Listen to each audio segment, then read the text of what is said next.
ঈদের নামাজ পড়িয়া একটা যুবক কবরের কিনারায় হাউমাউ করে কান্না করে। ও যুবক ভাই, তুমি ঈদের নামাজ পড়েছো, এখন আনন্দ বাড়ি বাড়ি যাবে, তুমি কবরের কিনারায় দাঁড়ায় কান্না করো কেন? যুবক কান্না করে বলে, ভাইজান, গত ঈদে আমার বাবা আমার পার্শ্বে যায় নামাজে দাঁড়ায় নামাজ আদায় করেছিলেন। ঈদগায় যখন বের হলাম, আমার আম্মা আমার মাথায় হাত দিয়া দোয়া করেছেন। আজ আমি যখন ঈদের নামাজে রওয়ানা, আমার বিছানায় তাকায় দেখি আব্বা নাই, আমার আব্বা নাই, আমার আম্মাও নাই। কে আমার মাথায় হাত বুলাইয়া দিবে? আমার যায় নামাজের পার্শ্বে আমার কে নামাজে দাঁড়াবো? আজ আমি বড় ইতিম। আজকে অনেকে আব্বা আম্মা নিয়া কত ঈদের আনন্দ করে, নাস্তা করে, আমার আব্বা নাই, আমার আম্মা নাই, আমি আজ এতিমের মতো একা। আমার মাথায় হাত বুলাইয়া একটু দোয়া করবে, সে আম্মা দুনিয়ায় নাই। আমার বাবা আমার মাথায় ছায়া দিয়া রাখবে, সে বাবাও নাই, আমি বড় এতিম। আমার পাশের মানুষ যখন আব্বু বলে ডাক দেয়, আমার কলিজাটা ফেটে যায়। আমার কপাল বুঝি খারাপ, আমি একবারও আব্বু বলে ডাক দিতে পারি না। আমার পাশে যখন সন্তান আব্বু বলে ডাক দেয়, আমার কলিজা ভেঙে যায়। আমি কাকে আব্বু বলে ডাকবো? আমার মা নাই। আমি যত কষ্ট করতাম, যেখানে যাইতাম, রাতের গভীর হয়ে গেলি মা বাবায় টেলিফোন করতেন, ও বাবা এখনো কেন ঘুমাও না, খানা খাইছো নি, শরীরের হালাতটা কেমন, বারবার টেলিফোন করতে। আজ আমার মা নাই, বাবাও নাই, টেলিফোনে রাত 12টায় কেউ খবরও নেয় না। না খাইয়া থাকলেও কেউ জিজ্ঞাসা করে না, ঘুমাইলাম কিনা কেউ খবর নেয় না। ও আল্লাহর বান্দারা, এখানে যারা আছেন এতিম, মা নাই, বাবা নাই, বড় আশা হয় ওই কবরে রূহগুলো অপেক্ষায় আছে সন্তান। আজকে তুই কোন ঘরে ঘুমাইতেছ?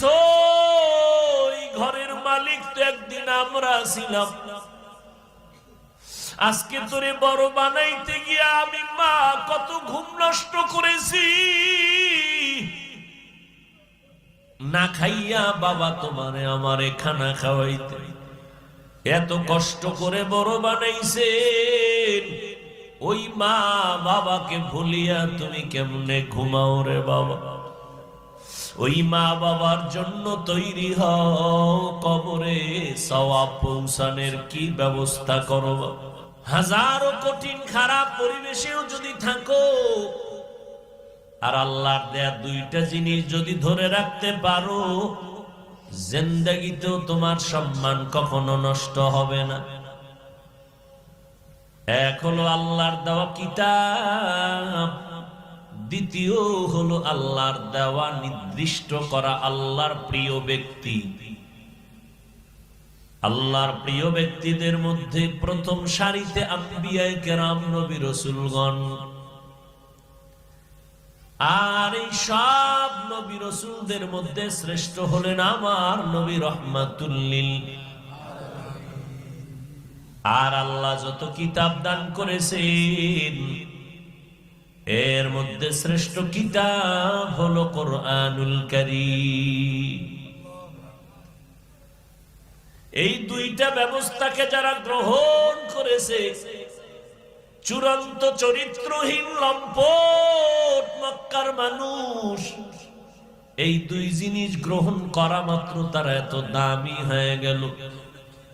আল্লাহ ঘোষণা দিলেন, ও নবী জানায়া দেন, আমার কোরআন আর আপনি নবীরে যারা কলিজা বানাইয়া চরিত্র সুন্দর করলো, এদেরকে দুনিয়াতেই সুসংবাদ দিলাম এরা জান্নাতি। আতিনা ফি দারে দুনিয়া না হাসান আতিনা ফি দারে উকবানা হাসান ইয়া গিয়াসাল মুস্তাগীসিন ইহদিনা লফতিখারা বিল উলুমে ওয়াল গিনা হর গড়ি দে নেকো তু তৈয়ার হ্যায় जो न मांगे उससे तू बेजार है। চরিত্রহীন মানুষগুলো ভালো হয়ে গেল, দুই জিনিস ব্যবস্থা আল্লাহ দিবেন, গ্রহণ করেছেন। কোরআন শ্রেষ্ঠ কিতাব, রহমতের নবী শ্রেষ্ঠ ব্যক্তি।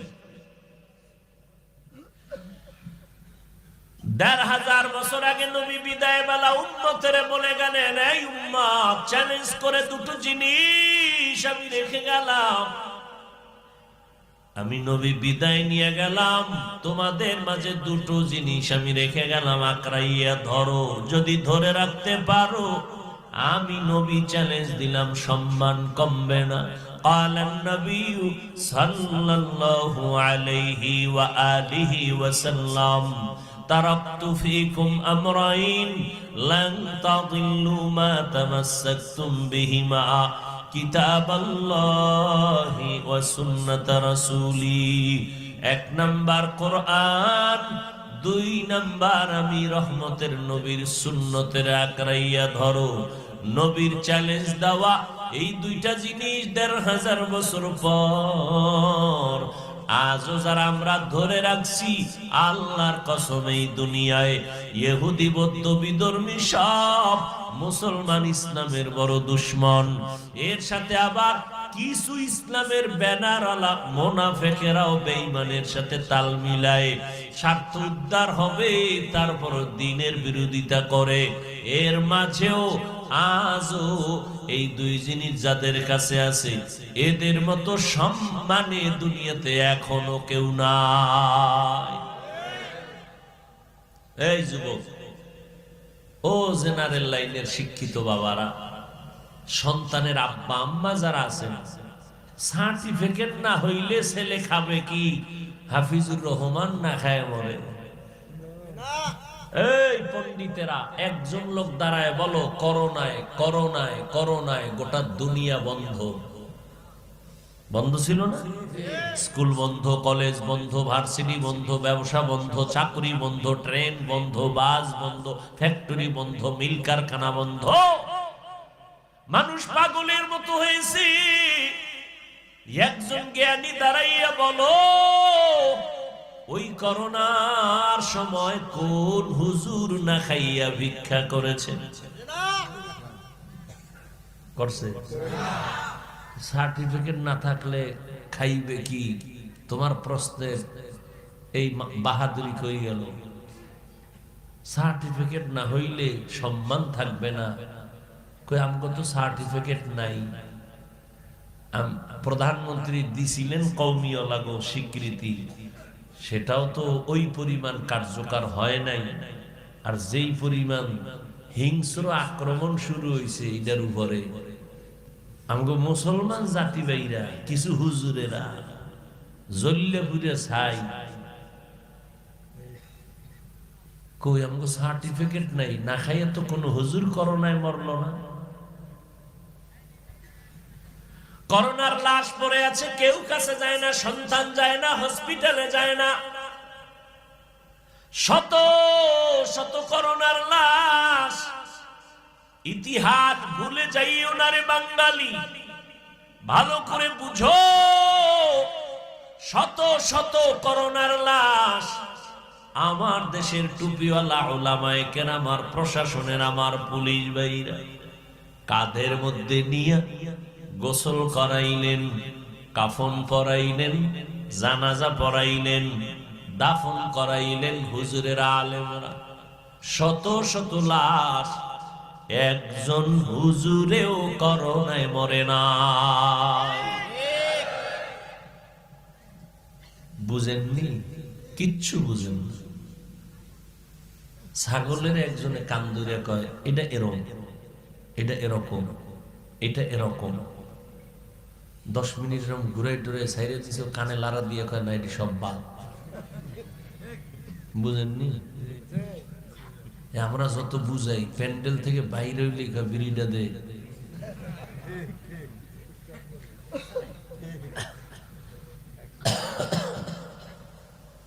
কিচ্ছু বুঝেন না। আপনাকে বোঝার অপেক্ষা আমরা নাই। আমরা আল্লাহর উপরে ভরসা করে আছি। যুগে যুগে যুগে যুগে যুগে যুগে যুগে যুগে এই টুপি, এই দাড়ি, এই নামাজ, এই রোজা, এই কোরআন, এই তেলাওয়াতের কারণে শত শত নয় হাজার হাজার হাজার হাজার লক্ষ লক্ষ মুসলমান আলেম ওলামা ফাঁসির মঞ্চে জুলুম করে ঢুকাইছে, মারছে, গাছের সাথে লাট ঝুলাইছে, মাদ্রাসায় আগুন দিছে, কোরআন শরীফ জ্বালায় দিছে। আজও পর্যন্ত পারছে বন্ধ করতে? পারবে? এই মানুষ কমাও, মানুষ কমাও। কেন? বেশি হলে থাকবে কই, খাবে কি? তো কেমনে কমাই? বড়ি খাও, বড়ি। এই জেনারেল লাইনের বুদ্ধিমানেরা কথা কইবেন, আমগো হুজুরগো তো কোনো বুদ্ধি নেই, আপনারা মনে করেন আমরা বোকা। আচ্ছা, আপনারা বুদ্ধিমান যারা ট্যাবলেট খাইছেন 5 বছর আগের তুলনায় বাংলাদেশে কি পরিমাণ মানুষ কমছে? কথা নেই, কমে নাই তো। ট্যাবলেট কই, কি খাইলেন এত বছর? ছেলে হোক মেয়ে হোক দুটোর বেশি নয়, না হলে একটা হলে ভালো হয়, না হলে আরো ভালো হয়। আর আমরা ওই রসুলের হাদিসটা শুনছি, দেখছি, ওই বাড়ির মাইয়া বিয়া করো যেই বাড়ির বংশে সন্তান বেশি। আমি মুহাম্মদ কিয়ামতে উম্মত বেশি নিয়ে জান্নাতে যাব গর্ব করে খুশি মনে। নবী কয় উম্মত বাড়াও, আপনি কোন ট্যাবলেট খেয়ে কমাও? আমনে কোন না, আপনাকে এই বলাইতেছে পৃথিবীর নিকৃষ্ট বেঈমানের বাচ্চাগুলো এই জন্ম নিয়ন্ত্রণের সিস্টেম চালু করছে ওরা, কিন্তু একটা বেঈমানের ঘরেও সন্তান কম নেই। খবর নাই, কোনো খবর নাই। রবীন্দ্রনাথ ঠাকুরের কয় ফোলা মাইয়া ইতিহাস এই গুগলে সার্চ দিছে, এই জ্ঞানী যুবকেরা সার্চ আজকে যাইয়া, এই যতটি বেঈমান আছে সবগুলো বিধর্মী, প্রত্যেকটার ঘরে সন্তান বেশি। তারা ট্যাবলেট খায় না, খোদার কসম একটাও খায় না। ওরা এই বাইর করছে মুসলমানের খাওয়াই উদ্দেশ্য মুসলমান কমাবে। ওগো টার্গেট হলো মুসলমানের সংখ্যা কমা। তো ওই যে শুরুতে বলছি, বান্দা চাইলে কিছুই হয় না, আল্লাহ চাইলে সব হয়। খারাপ লাগতেছে না? কি কলিজায় খুব ধাক্কা লাগতেছে? পাও দূরে মাপ চাইলে হবে? কেমনে বুঝাইতে?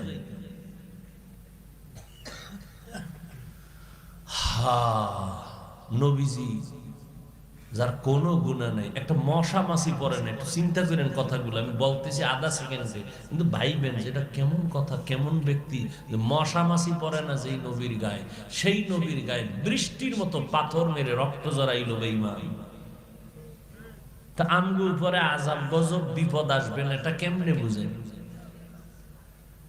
এগুলো জেনে শুনেই আল্লাহর পথে আছি। আলহামদুলিল্লাহ, হাজারো বিপদে আমগো সম্মান কমছে।